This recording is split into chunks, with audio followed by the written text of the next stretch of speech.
kuzingatia itakupa nafasi ya kusimama uweze kusonga siku zako zote. Bwana Yesu asifiwe.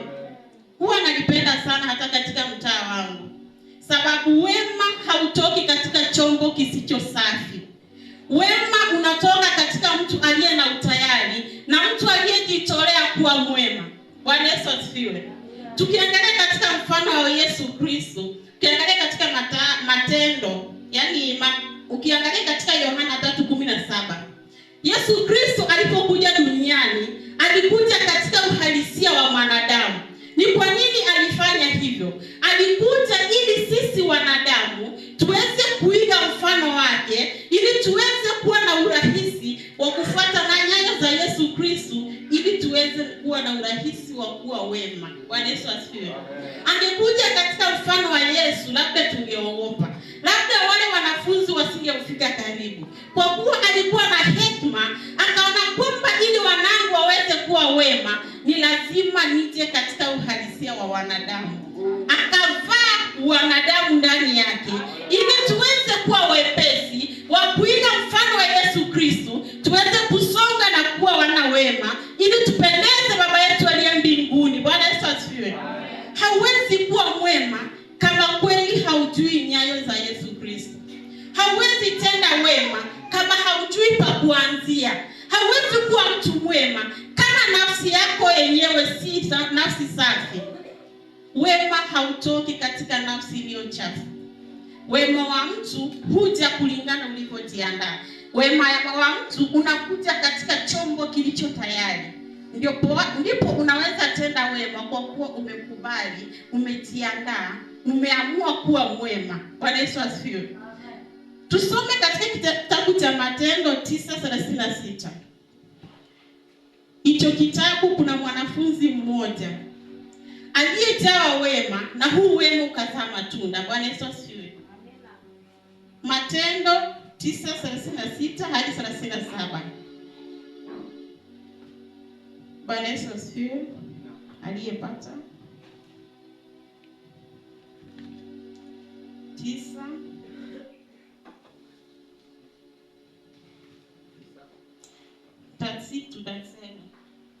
Neno la uzima linasema, huko Yafa palikuwa na mwanafunzi jina lake Tabita, ambalo kwa Kiyunani ni Dorcas. Huyo alikuwa mkarimu sana, akitenda mema na kuwasaidia maskini. Yes. 37 inasema, wakati huo akaugua akafa. Na wakiisha kuosha mwili wake, wakauweka katika chumba cha ghorofa. Bwana Yesu asifiwe. Kitabu cha Matendo 9:36 kinasema, kulikuwa na mwanafunzi mmoja ambaye jina lake alikuwa anaitwa Tabita. Bwana Yesu asifiwe. Huyu mwanafunzi alikuwa amejawa matendo. Ikawa ni vigumu kuamini kwamba wamempoteza. Ndipo walipoweza kumuosha, wakamweka ghorofani. Bwana Yesu asifiwe. Walimdhamini alikuwa mtu wa muhimu. Hili neno linaweza endana na neno tulilofundishwa kuhusu mtu wenye matunda. Bwana Yesu asifiwe. Ni kitu gani ambacho tunaweza stahili kufanya jirani yako akuone kama mtu mwema? Ni mangapi ambayo unafaa kufanya ili uweze kuwa mwema? Tukisoma 37 inasema,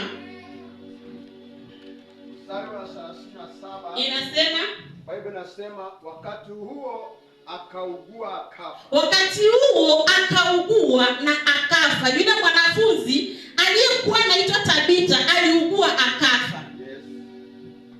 Na wakaisha kuosha mwili wake. Wakauosha mwili wake, wakauweka katika ghorofani. Bwana Yesu asifiwe. Neno kwa uongo wa Mungu. Nataka utafakari hii picha. Mtu aliyekuwa anawatendea mema, alikuwa ni mtu wa maana. Alipoweza kuaga, walichukua jukumu la kumuosha, wakamweka sehemu. Bwana Yesu asifiwe. Ina maana alikuwa ni mtu wa maana sana. Umuhimu wake uliweza kuwaguza, ambapo waliona kwamba huyu mtu anastahili kutendewa mema hata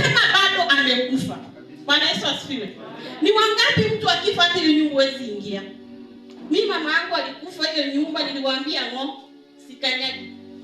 Ni kwa nini? Watu wengi tunamuogopa marehemu. Leo hii kuna mtu anaweza akafa nikakwambia nenda ukamuoshe. Hauwezi. Ni kwa nini? Walihuzunika ndani yao.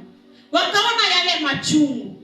Wakaona ni vyema huyu mama kwa kuwa amekuwa mtu wa maana, acha tuweze kumuhifadhi na kumpa heshima anayostahili. Bwana Yesu asifiwe. Ukisoma kuendelea inasema 38 neno la uzima linasema kwa kuwa Yafa pakakuwa mbali sana na Lida.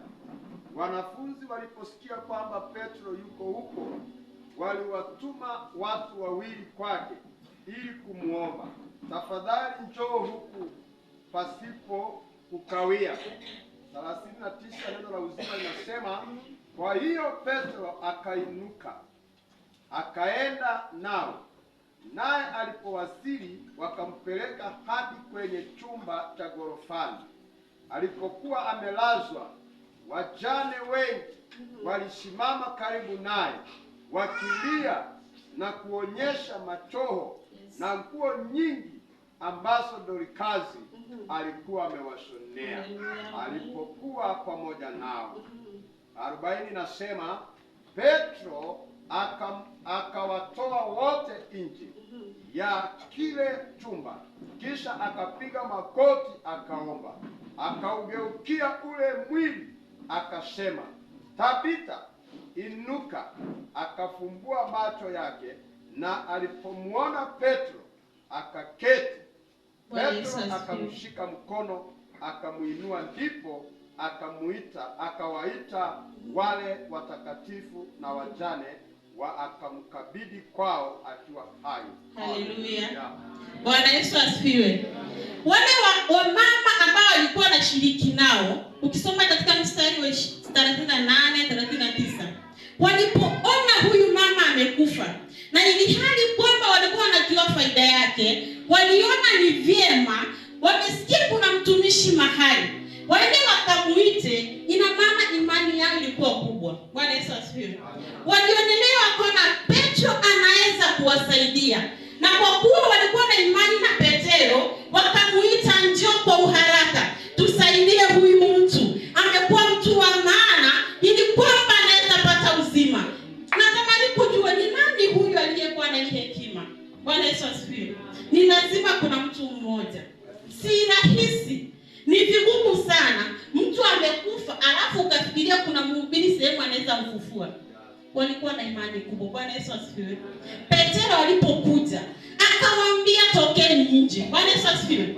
Akaipiga magoti, akaomba, akasema, Tabita, fumbua macho. Unajua mimi natafakari, imagine mfu ameombewa alafu akainuka.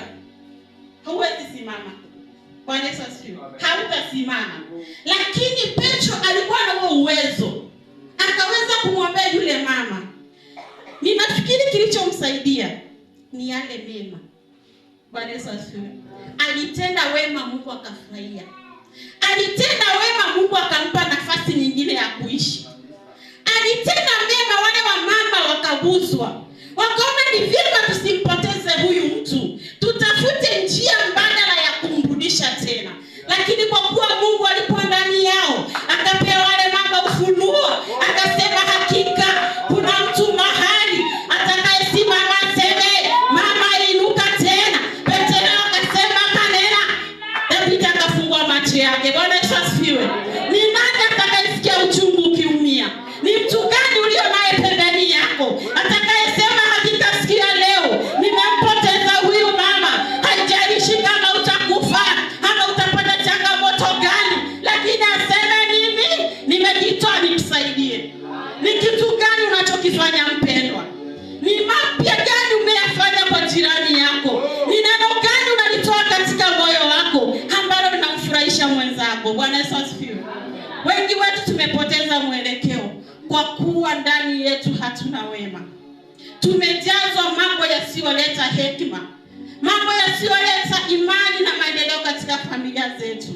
Wengi wetu tumeshindwa hata kustahimili pale nyumbani kwetu kwa sababu sisi wenyewe tumekoswa wema.